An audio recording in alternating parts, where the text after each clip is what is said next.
नमस्कार दर्शक हो, लीड महाराष्ट्र या बातमीपत्रात आपले स्वागत आहे। आज आपल्याबरोबर बेडग जिल्हा परिषद गटातील इच्छुक उमेदवार म्हणजेच बेडग जिल्हा परिषद गटाचं जे आरक्षण जाहीर झालं, अनुसूचित जाती महिला प्रवर्गातून बेडग जिल्हा परिषद गटाचं आरक्षण जाहीर झालं आणि बेडग येथील तसेच नरवाड असेल, विजयनगर असेल, मल्लेवाडी असेल या गावातून एक नाव मात्र चर्चेत आलं आणि ते नाव म्हणजे सोनिया सुखदेव कांबळे। ह्या एक उच्च शिक्षित युवती आहेत आणि त्यांना असं वाटतं की आपण आता समाजकारण तर करतोयच, मात्र समाजकारणातून आपण राजकारणाकडे यावं अशी त्यांचीही तीव्र इच्छा आहे। मॅडम नमस्ते। नमस्कार मॅडम मला सांगा, बेडग जिल्हा परिषद गटामध्ये सध्या एक नाव चर्चेत आहे, ती म्हणजे सोनिया सुखदेव कांबळे आणि या नावाभोवती थोडं वलय आहे। एक उच्च शिक्षित महिला म्हणून तुम्ही पुढे येत आहे, तर मला सांगा की तुम्ही नक्कीच राजकारणात येणार आहात ना? हो नक्कीच, मला सांगायला नक्की आवडेल की समाजकारण सोबत मला राजकारणाकडे वळायची संधी मिळत आहे। ही माझ्यासाठी खूप मोठी संधी आहे, त्यामुळे मी नक्कीच इच्छिते की मी राजकारणाकडे वळावं अशी माझी खूप इच्छा आहे। हो। मला सांगा की बेडग जिल्हा परिषद गटामध्ये अनुसूचित जाती महिला प्रवर्गातून म्हणजे आरक्षण तर आहेच, हे आरक्षण पडल्यानंतर तुमची इच्छा तुम्ही व्यक्त करताय की कसं? हो नक्कीच, आता महिला प्रवर्गातून आहे तर मला नक्कीच आवडेल की मी राजकारणात यावं, कारण की मला जाणीव आहे समाजकारण, माझे वडील बेळगावचे आहेत, त्यानुसार मला आवडेल नक्कीच। बर, आजपर्यंत मात्र तुम्ही समाजकार्य करत आलेलंच आहात। मला सांगा तुमचं शिक्षण काय झालेलं? माझं शिक्षण MA पॉलिटिकल सायन्स मध्ये झाले। बर, म्हणजे शिक्षणाचा कुठेतरी हा प्रभाव आहे असं म्हणावं का? नक्कीच नक्कीच, शिक्षणाचा प्रभाव म्हणजे मला शासन आणि प्रशासन मधला दुवा व्हायला नक्कीच आवडेल। हो, म्हणजे तुम्ही असं काय कधी ठरवलं होतं की मी आता MA करते आणि मी पॉलिटिकल सायन्स मध्ये मला हे करायचं, असं काय ठरवलं होतं? ठरवलं म्हणजे लहानपणापासून पप्पांची इच्छा होती की मी प्रशासन मध्ये जावं। ओके। प्रशासन मध्ये जाता जाता जसे पप्पा म्हणले आता माझ्याकडे शासनाकडे जायची संधी आली आहे, तर नक्कीच मला आवडेल की समाजकारण करायला। तसंही समाजकारण झालं, तशी माझ्याकडे दुसरीही संधी आहे शासनाकडे जाण्याची, ती म्हणजे आपली गव्हर्नमेंट एक्झाम असते, हे असते, त्यातून खरंच मला की आहे माझ्याकडे पार्श्वभूमी की कसं समाजकारण असतं, कसं राजकारण असतं, काय विकास असतो, हे माझ्या लहानपणीपासून मुळात रक्तातच आहे। कारण की माझ्या वडिलांनी मला लहानपणापासून जे धडे दिलेत तेच आजपर्यंत माझ्याकडे आहेत, त्याच्यानुसार मी ह्या विकासाची ह्या वळणाकडे वळायचा प्रयत्न करते। अगदी बरोबर। म्हणजे मला सांगा की आता बेडग जिल्हा परिषद गटामध्ये जी गावं येतात, म्हणजे जसं की बेडग आहे, नरवाड आहे, विजयनगर आहे, मल्लेवाडी आहे, मात्र या गावातून एका तुमच्या उमेदवारीबद्दल एक थोडी चर्चा येतात की ह्या उच्च शिक्षित महिला आहेत आणि त्यांना अनुसूचित जाती प्रवर्ग या गटातून त्यांना उमेदवारी मिळेल अशी लोकांना आशा आहे। तर तुम्हाला ही उमेदवारी कोणत्या पक्षाकडून मिळेल किंवा कोणाकडून मिळेल असं वाटतं तुम्हाला?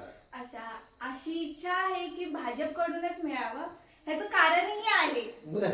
जर आपण बघतोय, मी अभ्यास करतेय देशाचा म्हणा, राज्याचा म्हणा, त्यानुसार मी बघत आले की भाजपची जी कार्य आहेत ती नक्कीच खूप विकासात्मक आहेत। जर आपण बघितलं, माननीय आपले पंतप्रधान श्री नरेंद्र मोदीजी, आपल्या महाराष्ट्राचे मुख्यमंत्री देवेंद्र फडणवीस सर, तसेच सांगली जिल्ह्याचे माजी पालकमंत्री आणि मिरजचे विद्यमान आमदार सुरेश भाऊ खाडे आणि बेडगचे लोकनियुक्त सरपंच उमेश भाऊ पाटील, त्यांचे मी कार्य बघत आली आहे। नक्कीच मला असं वाटतं की बीजेपी कडून जर मला उमेदवारी मिळते तर मला असं वाटतंय की मी विकासाकडे जातीये, माझं गाव विकासाकडे जाईल, माझे प्रयत्न नक्कीच असतील ह्याच्याकडून।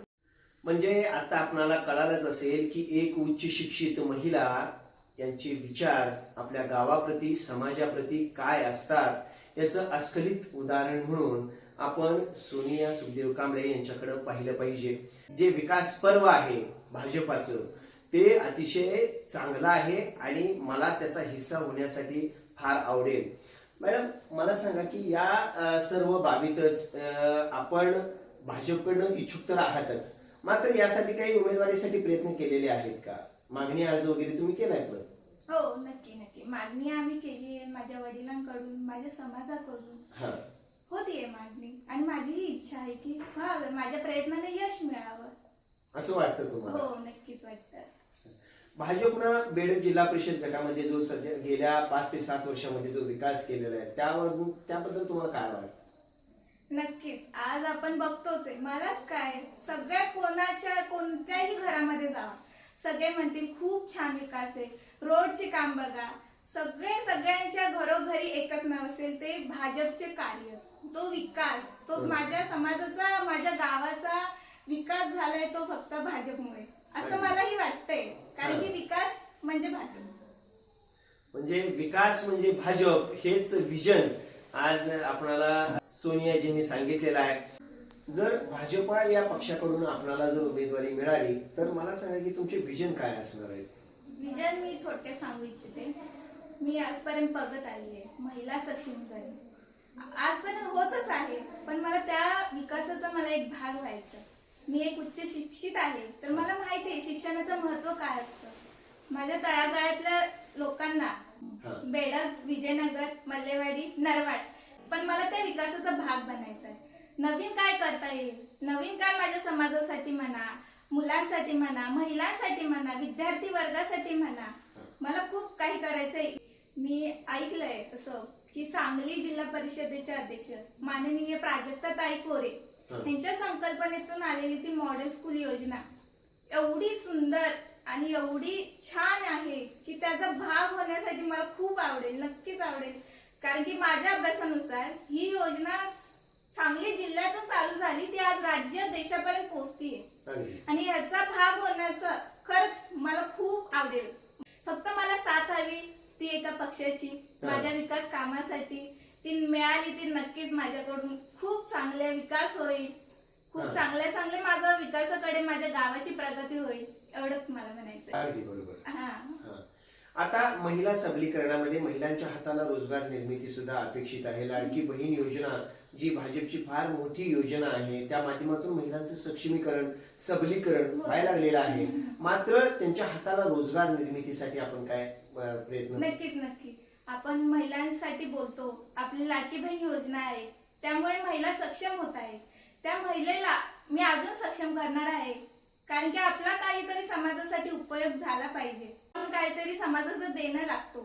आपल्याकडून विकास होणं खरंच माझ्याकडून तरुणांसाठी एक संदेश असेल की तरुणांनी विकास करण्याकडे वळलं तर नक्कीच आपला विकास होऊ शकतो, गावाचा विकास होऊ शकतो. आपल्या बरोबर आज सोनिया सुखदेव कांबळे या होत्या आणि त्या बेडग जिल्हा परिषद गटासाठी इच्छुक उमेदवार म्हणून आहेत. बेडग जिल्हा परिषद गटाचं जे अनुसूचित जाती महिला प्रवर्गातून आरक्षण पडलेलं आहे आणि त्याचाच एक भाग म्हणून आज आपण सोनिया सुखदेव कांबळे यांची एक छोटीशी मुलाखत घेतली. मात्र एक उच्च शिक्षित महिला जर या बेडग जिल्हा परिषद गटाला जर मिळाली तर नक्कीच बेडग असेल, नरवाड असेल, विजयनगर असेल, मल्लेवाडी असेल या गावांचा विकास होणार आहे. आणि एका उच्च शिक्षित महिलेचे विचार काय असतात, समाजाप्रती काय आपण देणं लागतो, किंवा महिला सक्षमीकरणासंदर्भात असू दे, विद्यार्थ्यांच्या शिक्षणाच्या साठी असू दे, किंवा जे मूलभूत प्रश्न आहेत अन्न, वस्त्र, निवारा, आरोग्य आणि शिक्षण, या 5 जे आताचे जे फार महत्वाचे प्रश्न आहेत याच्यावर त्यांनी भाष्य केलेलं आहे. त्यामुळं त्यांची उमेदवारी ही भाजपकडून असावी असं त्या आता प्रकर्षानं म्हणायला लागलेले आहेत.